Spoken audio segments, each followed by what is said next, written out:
السلام عليكم ورحمة الله وبركاته. معانا النهاردة كوباية اسمها كوباية الإنقاذ السريع، بتنزل الكرش وكمان بتسد الشهية وبتنسف الكرش نهائيا.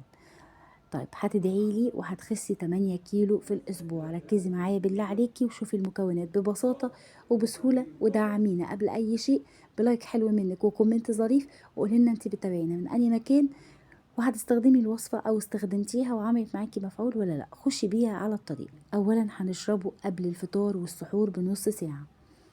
هتجيبي معلقة كمون مطحون، نص ليمونية مقطعة،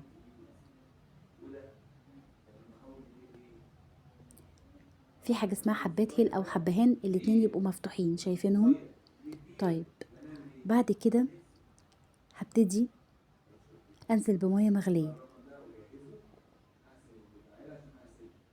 بعد كده هنغطيه 10 دقايق ونقلبه تقليبة كويسة.